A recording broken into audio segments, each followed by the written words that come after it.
வணக்கம். ஆகாஷ்வாணி.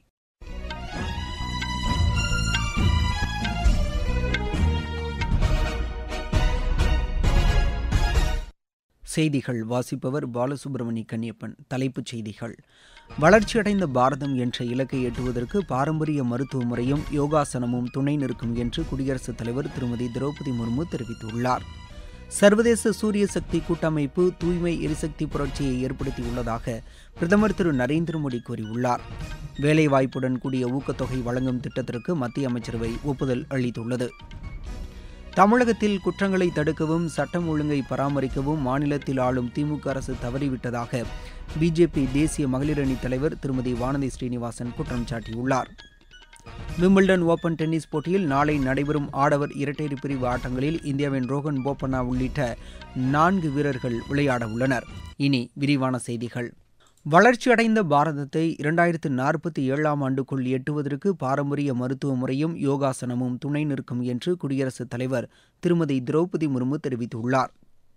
உத்தரப்பிரதேச மாநிலம் கோரக்பூரில் குரு கோரக்நாத் ஆயுஷ் பல்கலைக்கழகத்தை திறந்து வைத்து பேசிய குடியரசுத் தலைவர், நாட்டின் பாரம்பரிய மருத்துவ முறைகளையும் உடல் ஆரோக்கியத்திற்கான யோகா உள்ளிட்ட பயிற்சிகளையும் இந்த பல்கலைக்கழகம் வழங்கிடும் என்று தெரிவித்தார்.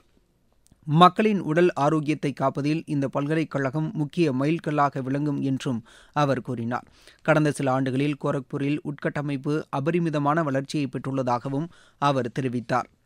இந்நிகழ்ச்சியில் உத்தரப்பிரதேச ஆளுநர் திருமதி ஆனந்திபென் பட்டேல், முதலமைச்சர் திரு யோகி ஆதித்யநாத் ஆகியோரும் கலந்து கொண்டனர்.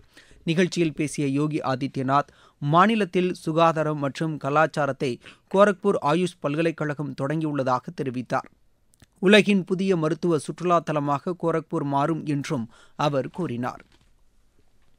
சர்வதேச சூரிய சக்தி கூட்டமைப்பு உலகில் தூய்மை எரிசக்தி புரட்சியை ஏற்படுத்தியுள்ளதாக பிரதமர் திரு நரேந்திர மோடி தெரிவித்துள்ளார். சூரிய சக்தி குறித்து மத்திய புதிய மற்றும் புதுப்பிக்கத்தக்க எரிசக்தித்துறை அமைச்சர் திரு பிரகலாத் ஜோஷி நாளேடு ஒன்றில் எழுதிய கட்டுரையை தமது சமூக வலைதளத்தில் பகிர்ந்துள்ள பிரதமர், உலகில் எரிசக்தி கட்டமைப்பை சூரிய சக்தி மாற்றியமைத்துள்ளதாக கூறியுள்ளார். நாட்டின் எரிசக்தி பயணத்திற்கு சூரிய சக்தி வலு சேர்த்துள்ளதாகவும் பிரதமர் தமது சமூக வலைதள பதிவில் தெரிவித்துள்ளார். பட்டய கணக்காளர்களின் நிபுணத்துவமும் அனுபவமும் தொழில் நிறுவனங்களுக்கு அத்தியாவசியமானது என்று பிரதமர் திரு நரேந்திர மோடி தெரிவித்துள்ளார். பட்டய கணக்காளர் தினத்தையொட்டி அவர் வெளியிட்டுள்ள வாழ்த்துச் செய்தியில், பட்டய கணக்காளர்கள் வெளிப்படைத்தன்மையுடன் பணியாற்றி ஆரோக்கியமான பொருளாதாரத்தை உருவாக்குவதில் முக்கிய பங்காற்றி வருவதாக குறிப்பிட்டுள்ளார். தொழில் நிறுவனங்களின் வெற்றிகரமான செயல்பாட்டிற்கு இவர்களது பங்களிப்பு இன்றியமையாதது என்றும் பிரதமர் தெரிவித்துள்ளார். உற்பத்தி துறையில் சிறப்பு கவனம் செலுத்தி மேம்படுத்தும் நோக்குடன் புதிய வேலைவாய்ப்புகளை உருவாக்கி சமூக பாதுகாப்பு அளிக்க ஏதுவாக வேலைவாய்ப்புடன் கூடிய ஊக்கத்தொகை வழங்கும் திட்டத்திற்கு மத்திய அமைச்சரவை ஒப்புதல் அளித்துள்ளது. பிரதமர் திரு நரேந்திர மோடி தலைமையில் புதுதில்லியில் நடைபெற்ற அமைச்சரவைக் கூட்டத்தில் எடுக்கப்பட்ட முடிவுகளை செய்தியாளர்களிடம் விளக்கிய தகவல் ஒலிபரப்புத்துறை அமைச்சர் திரு அஸ்வினி வைஷ்ணவ், இந்த திட்டத்தின் கீழ் முதன்முறையாக பணியில் சேருவோருக்கு 15,000 ரூபாய் வரை ஒரு மாத சம்பளம் ஊக்கத்தொகையாக வழங்கப்படும் என்றார். கூடுதல் வேலைவாய்ப்புகளை உருவாக்கும் விதமாக 2 ஆண்டுகளுக்கு ஊக்கத்தொகை வழங்கப்படும் என்றும் குறிப்பிட்ட அவர், உற்பத்தி துறையில் மேலும் 2 ஆண்டுகளுக்கு இத்திட்டத்தின் பயன்கள் கிடைக்கும் என்றும் கூறினார்.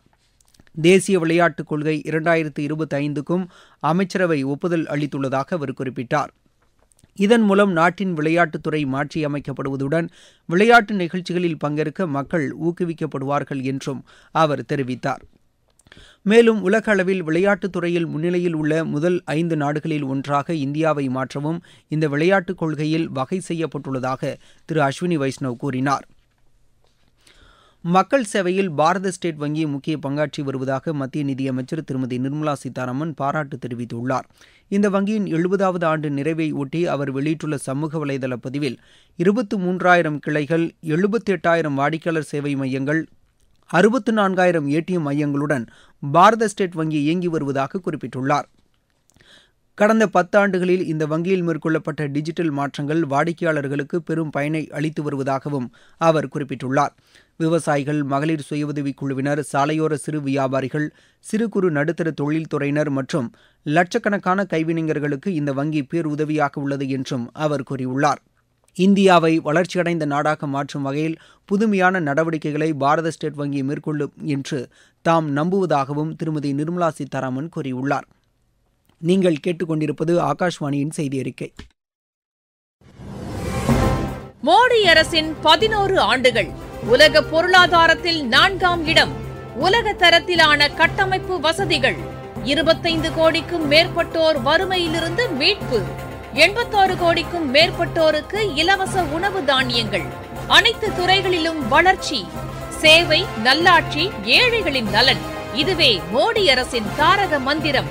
வளர்ச்சியடைந்த இந்தியாவிற்கான மோடி அரசின் பயணத்தில் இது அமுத காலம். ரயில் பயணிகளுக்கான ஒட்டுமொத்த சேவையையும் வழங்குவதற்காக ரயில் ஒன் என்ற செல்போன் செயலியை ரயில்வே அமைச்சர் திரு அஸ்வினி வைஷ்ணவ் இன்று புதுதில்லியில் தொடங்கி வைத்தார்.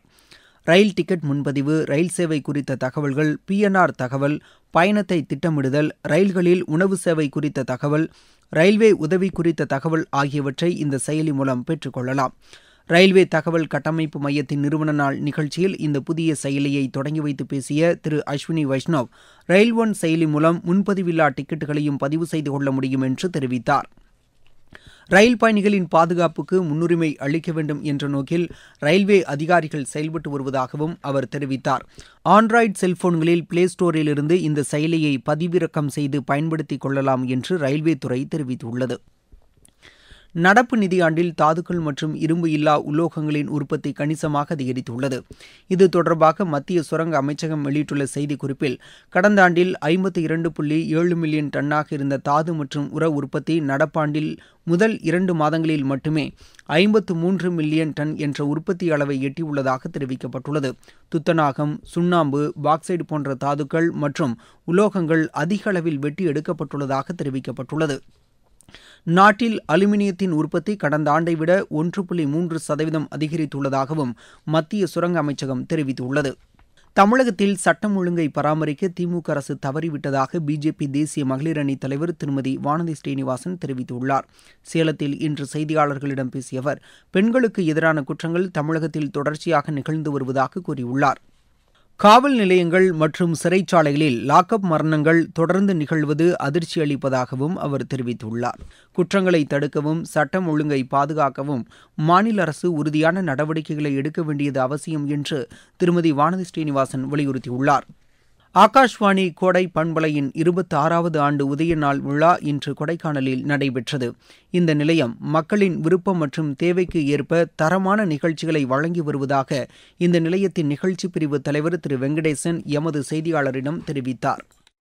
கோடை பண்பலைக்கு 26வது அகவை நாள் என்று 25 ஆண்டுகளாக 24 மாவட்டங்கள்ல இருக்கக்கூடிய 2.5 கோடி நேயர்களுக்கு மேற்பட்டவர்களை ஒரு இணைப்பு பாலமாக இந்த கோடை பண்பலை 25 ஆண்டுகளாக செயல்பட்டு கொண்டிருக்கிறது. பல வானொலி நிலையங்கள் இருந்தாலும் இந்த பண்பலை ஒரு பண்பு அலை, இது ஒரு பல்கலை அலை அப்படின்னே சொல்லலாம். 2.5 கோடி நேயர்களுக்கு மேற்பட்டவர்களுக்கு ஒரு வழிகாட்டியாக, ஒரு தோழனாக இன்றளவும் செயல்பட்டு கொண்டிருக்கிறது. இந்த வானொலிக்கு இன்று பிறந்த நாள் என்று அறிந்து சுற்று வட்டாரத்தில் இருக்கக்கூடிய ஒரு 10 மாவட்டங்கள்ல இருந்து நேயர்கள் தாங்களாகவே இங்கு வந்திருந்து இந்த நிகழ்ச்சியை சிறப்பித்துக் கொண்டிருக்கிறார்கள். நிலையமே விழா கோலம் பூண்டிருக்கிறது. இந்த வானொலியின் சேவை தொடர்ந்து ஒலித்துக் கொண்டே இருக்கும். விம்பிள்டன் ஓபன் டென்னிஸ் போட்டியில் நாளை நடைபெறவுள்ள ஆடவர் இரட்டையர் பிரிவு ஆட்டங்களில் இந்தியாவின் ரோஹன் போப்பண்ணா, யுகி பாமரி, ஸ்ரீராம் பாலாஜி, ரித்திக் சௌத்ரி ஆகியோர் களமிறங்குகின்றனர். சர்வதேச டென்னிஸ் போட்டியில் பாவனி பாத்தக் காலிறுதிக்கு முந்தைய சுற்றுக்கு முன்னேறியுள்ளார். மீண்டும் தலைப்புச் செய்திகள். வளர்ச்சியடைந்த பாரதம் என்ற இலக்கை எட்டுவதற்கு பாரம்பரிய மருத்துவ முறையும் யோகாசனமும் துணை நிற்கும் என்று குடியரசுத் தலைவர் திருமதி திரௌபதி முர்மு தெரிவித்துள்ளார். சர்வதேச சூரிய சக்தி கூட்டமைப்பு தூய்மை எரிசக்தி புரட்சியை ஏற்படுத்தியுள்ளதாக பிரதமர் திரு நரேந்திர மோடி கூறியுள்ளார். வேலைவாய்ப்புடன் கூடிய ஊக்கத்தொகை வழங்கும் திட்டத்திற்கு மத்திய அமைச்சரவை ஒப்புதல் அளித்துள்ளது. தமிழகத்தில் குற்றங்களை தடுக்கவும் சட்டம் ஒழுங்கை பராமரிக்கவும் மாநிலத்தில் ஆளும் திமுக அரசு தவறிவிட்டதாக பிஜேபி தேசிய மகளிர் அணி தலைவர் திருமதி வானதி ஸ்ரீனிவாசன் குற்றம் சாட்டியுள்ளார். விம்பிள்டன் ஓபன் டென்னிஸ் போட்டியில் நாளை நடைபெறும் ஆடவர் இரட்டையர் பிரிவு ஆட்டங்களில் இந்தியாவின் ரோஹன் போப்பண்ணா உள்ளிட்ட 4 வீரர்கள் விளையாட உள்ளனர். இத்துடன் இந்த செய்தி அறிக்கை நிறைவடைந்தது.